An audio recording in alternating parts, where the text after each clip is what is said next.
segment, we're going to take a look at the midseason point of the NFL season and who some of the big-time award winners are. And so this year we've got a new award, too. We've got the Protector of the Year, which is essentially the offensive lineman. It's the offensive lineman of the year, but here's the only hiccup I have with that. Protector makes it sound like it's only for pass protection. Well, that's all we care about. Sure, but they are going to take run blocking into this. Nah. I mean, maybe they shouldn't, but I think they're going to. So let's lead things off. We're going to kind of work our way up. So I just assume it's Penei Sewell. First one up. We're going to do that one here in a few minutes. First one, Comeback Player of the Year. And I think when you look at this is just for me, because I think, again, we've talked about this. What are you coming back from? Or are you coming back in general? Because the word now, right. Let me find out. The Comeback Player of the Year definition has changed in the NFL after didn't they give it to Flacco over DeMar Hamlin? DeMar did not win it. I can't remember if it was Flacco or not. So the definition changed to players. It's an award for players who show resilience by overcoming adversity like illness, injury, or other significant circumstances that cause them to miss playing time the previous season. I would think, if they say circumstances, are they going to qualify Daniel Jones for that? Probably not. Daniel Jones' circumstance was Brian Daboll?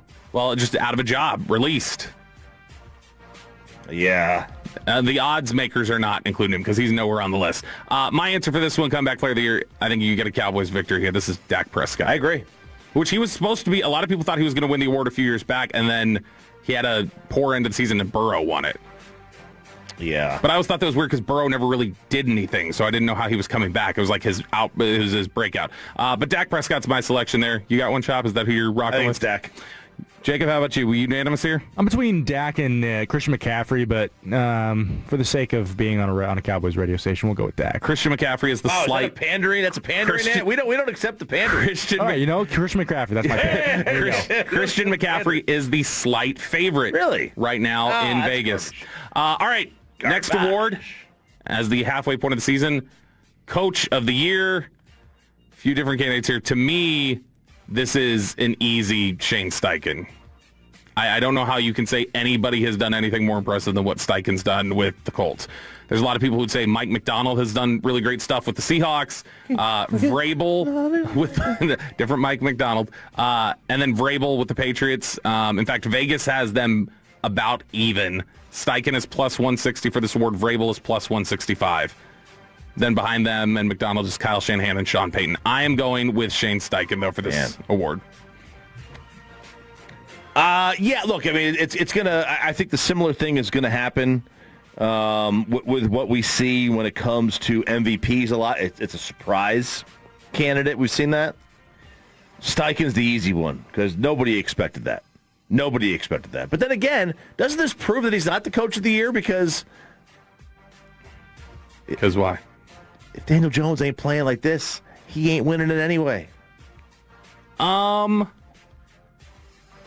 I guess. But I mean, like, isn't he the one he brought it out of him? All the credit? I think you kind of got to. I mean, he wasn't even going to start. Yeah, but you got to give him credit for... He wasn't even going to start until... I mean, Richardson was going to start. I don't know. Are we giving him credit for that? I don't know. Are you breaking this tie here? Jacob, what are you saying? Who's winning the award? Yeah, I think the emergence of Drake May and the fact that I think the Patriots are going to win 13 games. Give me Mike Vrabel. Yeah. Ooh, look at that. All right, next award here, Protector of the Year. This is for the offensive lineman. There are a few different names that probably come up. Quentin Nelson's had a really great year so far. And he's obviously been involved in Jonathan Taylor's reemergence. Penei Sewell is the highest graded offensive lineman, I think, by PFF. He's been dominant like he always is. I'm going to go in a different direction, though. I think the Protector of the Year is a center the first time around. We're going to go Creed Humphrey from the Kansas City Chiefs, who has had a great year to this point. They're keeping Patrick Mahomes clean again this year, actually more so, giving Patrick Mahomes a chance to kind of settle back into his ways, and their running game's been more efficient this season. And so I think it's changed things for them as a dynamic. I'm going Creed Humphrey. Chop. I don't know much about him. I'll go Sewell. He seems like he's just the absolute best. He's a monster. He's absolutely fantastic. If he was available, if he was on the board when the Cowboys took Micah, and Micah was on the board too, they were taking Penei. They were taking Sewell. Mm-hmm. They loved Sewell. Micah, they were going to take. They thought, all right, when our pick comes around, hopefully we have one of Penei Sewell, J.C. Horner, Patrick Surtain. Yeah. And then they went back to three in a row yeah. right ahead of them. And so they traded back and said, all right, we'll take whoever's left of Slater or Parsons. And both of them were there, and they took Parsons. So they had the opportunity. Boy, Cincinnati passed on Sewell, too. Wasn't that the... They got Jamar Chase, that was the Chase year, though. So, I mean, yeah, I don't think they're hurting necessarily. No. All right, next year, as we take a look at NFL season awards at the midway point, Defensive Rookie of the Year. You got a few different candidates. The overwhelming favorite is Abdul Carter. You've also got Jahad Campbell, who has had a good year for the Philadelphia Eagles. Fourth best odds right now are Donovan Ezeraku of the Dallas Cowboys. He's coming on. He's plus 1,200. Jahad Campbell is plus 375. Nick Emanwari is plus 325. And then Abdul Carter is plus 140. I do think this is Abdul Carter's award to lose. I agree. Jacob, unanimous there? Yeah, unanimous. All right, Offensive Rookie of the Year. There is a overwhelming favorite. And it is not the overwhelming favorite that it probably was after week 3. Offensive. Initially, it was Emeka Egbuka. He is now plus 175. Can I make a guess? Yes, please do. Is it Jackson Dart? It is Jackson Dart. Don't you think Jacob's got a little Jackson Dart to him?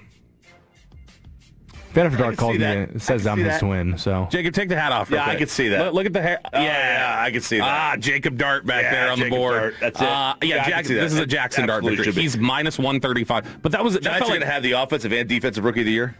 Very possibly. Ooh. And I mean, gosh, if Cam Scadaboo would have kept playing, dear God, who knows what could have happened. Yeah. No, this is actually Emeka Egbuka. That felt like one after 3 weeks where it was like nobody's going to be better than him. This is like a freak Anquan Bolden rookie season. And it's tapered off a little bit, and Jackson Dart has continued to kind of ascend. Defensive Player of the Year. We're down to the final big 3. Defensive Player of the Year, Offensive Player of the Year, and the NFL MVP. Who is your Defensive Player of the Year?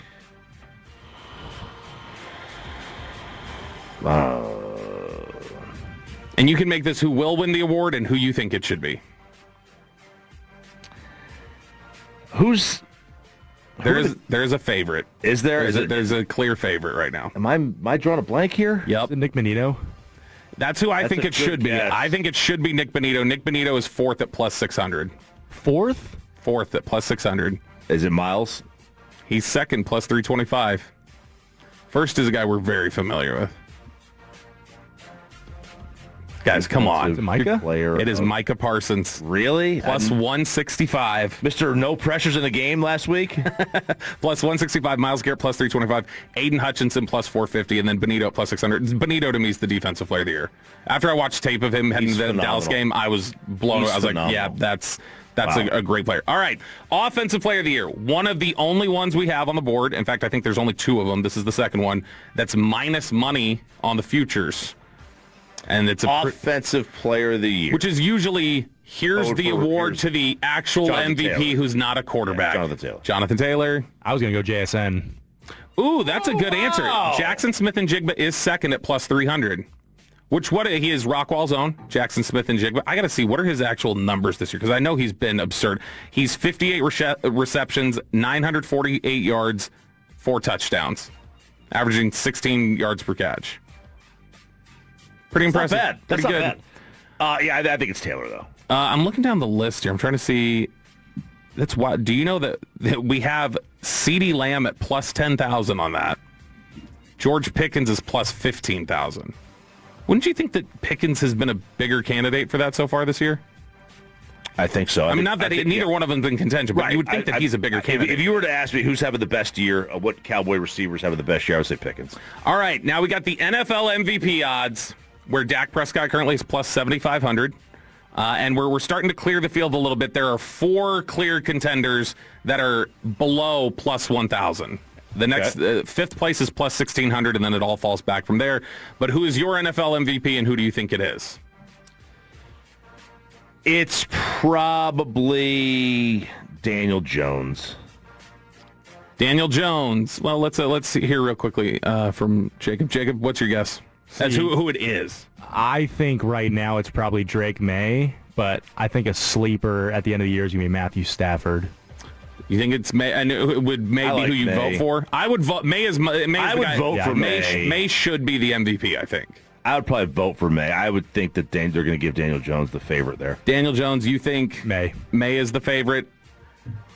The favorite is not Daniel Jones. Daniel Jones right now on ESPN Bet, which is going out of business. We'll talk about it a little bit next segment. That too. Holy cow.